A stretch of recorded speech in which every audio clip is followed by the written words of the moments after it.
everyone, welcome back to the channel Simplified Education. So we are back with a 10 minutes revision series. आज हम करने वाले हैं alcohol, phenols and the ethers. So let's quickly start without wasting any time.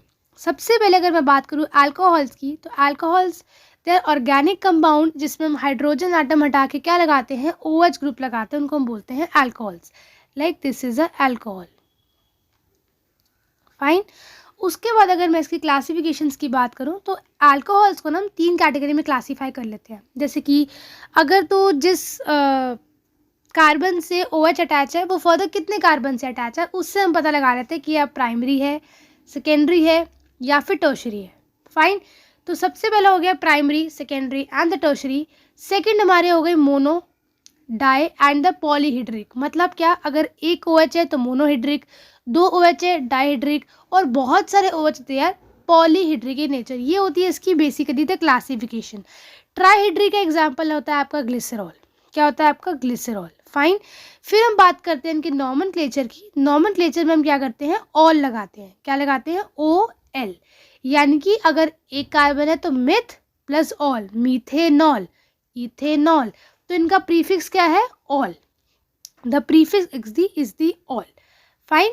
इसके बाद ना यहाँ पे स्ट्रक्चर नहीं दिया हुआ, पर मैं स्ट्रक्चर की एक बात बोलूँगी कि जैसे जैसे आपका बल्कीनेस बढ़ेगी ना ऑफ द एल्काइल ग्रुप, वैसे वैसे बॉन्ड एंगल उस पर डिपेंड करता है.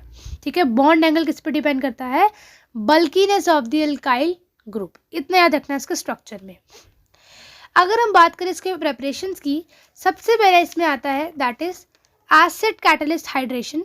एसिड कैटलिस्ट हाइड्रेशन 2 पॉइंट्स इसमें याद रखना. इसमें हम क्या करते हैं, इसमें हम H2O ऐड कराते हैं, पानी एसिडिक मीडियम में.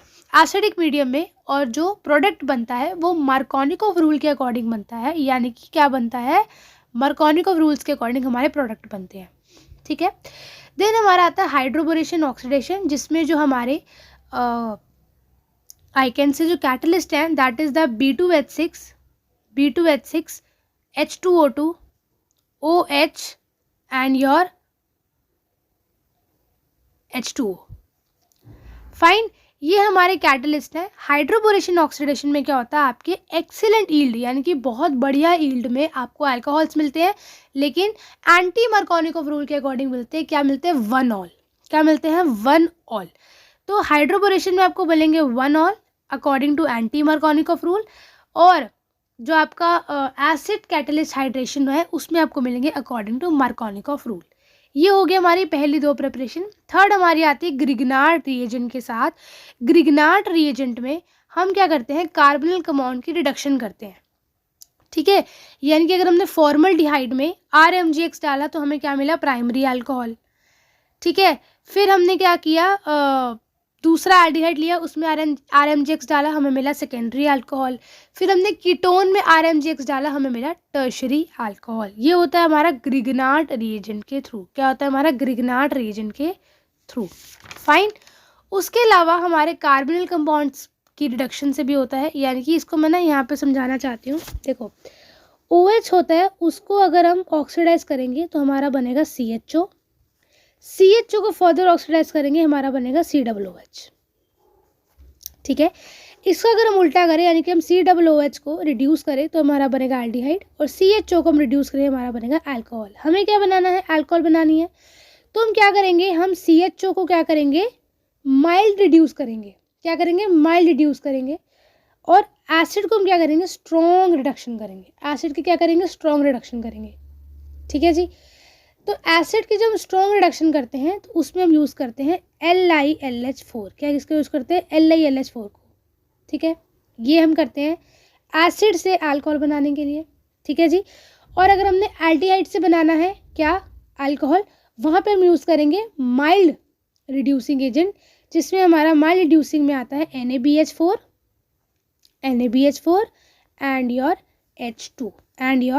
H2 या फिर निकल, platinum and your Palladium.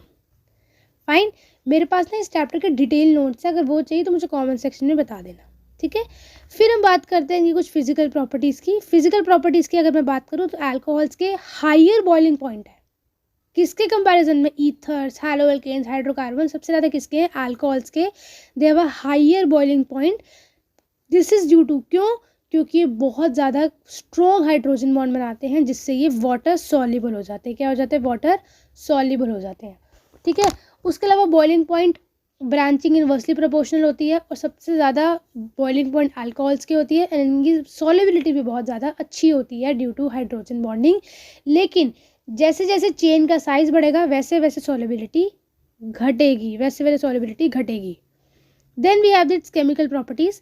Alcohols जो है due to its polar nature they are acidic, सबसे बड़ा they are acidic in nature, they show acidity. Secondly alcohols ना ईजिली अंडरगो कर जाते हैं न्यूक्लियोफिलिक सब्स्टिट्यूशन से to form haloalkanes, to form the haloalkanes. Alcohols की डिहाइड्रेशन करने से आपको एल्कीन मिलते हैं। जैसे हमने एल्कीन से अल्कोहल बनाए थे तो हम उल्टा अल्कोहल से एल्कीन भी बना सकते हैं। ठीक है। पानी ऐड करा के अल्कोहल बनाया, पानी रिमूव कर दो, डिहाइड्रेट कर दो तो एल्कीन बन जाएगा।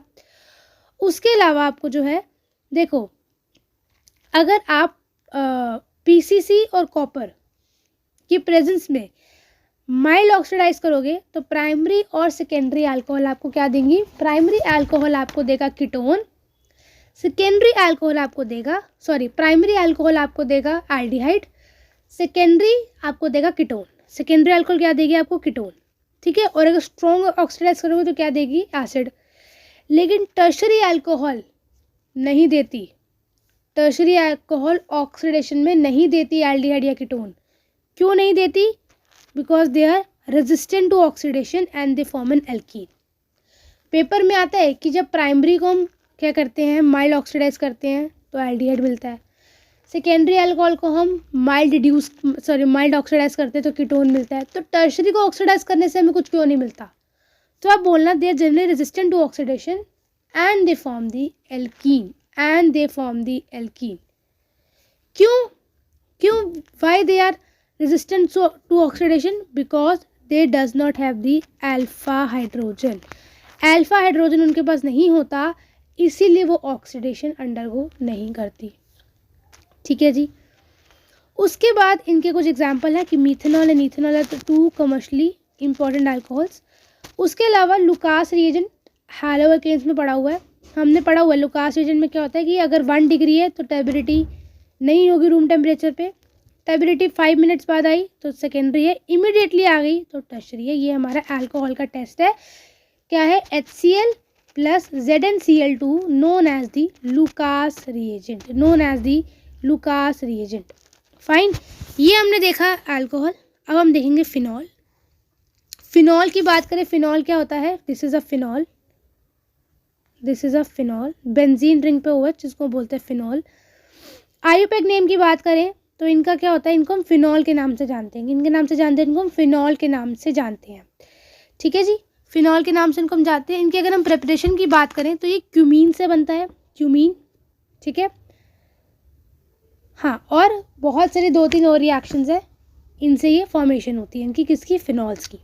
फिजिकल प्रॉपर्टीज़ की बात करें so its derivatives are colourless, they are colourless, crystal solid, they are water soluble, they are also water soluble and they have a comparatively higher and melting and boiling point than other classes of organic compound with comparable molecular mass. तो इनका भी क्या है? higher boiling and melting point है।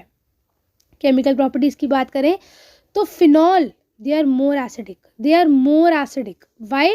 क्योंकि electron donating group क्या कर रहा है? इलेक्ट्रॉन विड्रॉइंग ग्रुप की एसिडिटी घटा रहा है। Electron donating group increases while electron withdrawing group decreases the acidic strength of phenol. तो phenol क्या है? more acidic है than the alcohol. ठीक है। क्यों? क्योंकि जो OH की प्रेजेंस है फिनॉल पे, ठीक है, वो कहाँ पे होती है? ऑर्थो या पैरा पे होती है due to its resonance structure. Reimer Tiemann reaction आपको salicylaldehyde, this is very important reaction. Reimer Tiemann reaction and the Kolbe's reaction, ये दो रिएक्शन अगर एग्जाम में नहीं आई ना तो आई डोंट थिंक एग्जाम में फिर आएगा ही क्या। रिमन तिमन रिएक्शन आपको देता है सैलिसाइल्डिहाइड।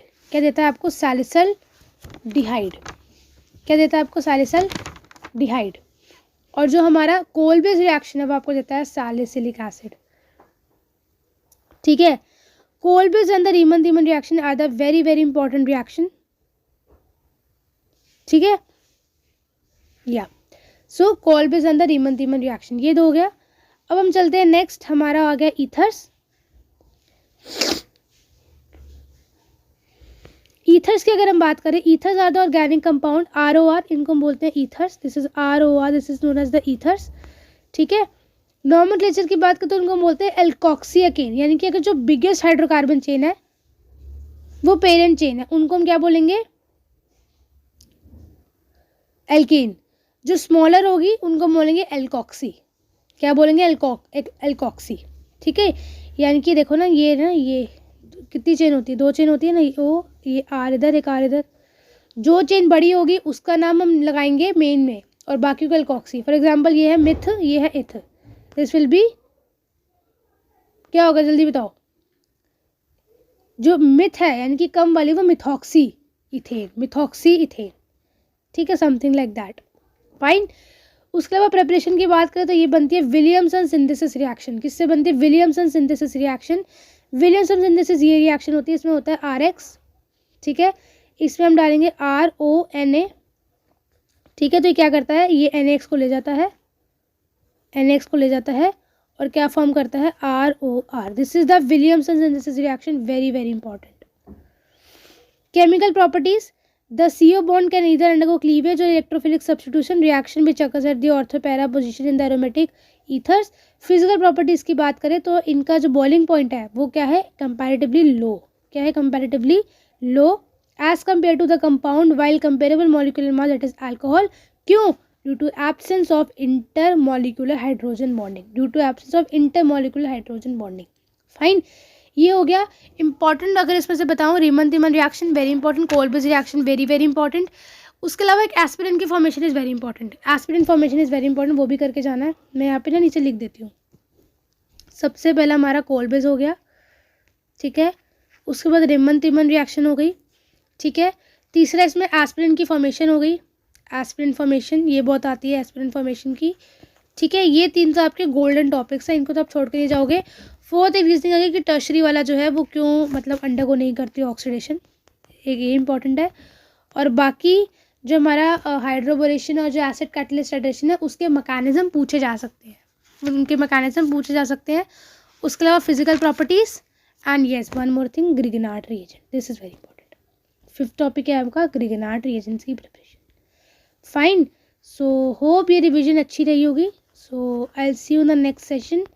वीडियो को लाइक कर देना, चैनल को सब्सक्राइब कर देना. Thank you so much, bye bye.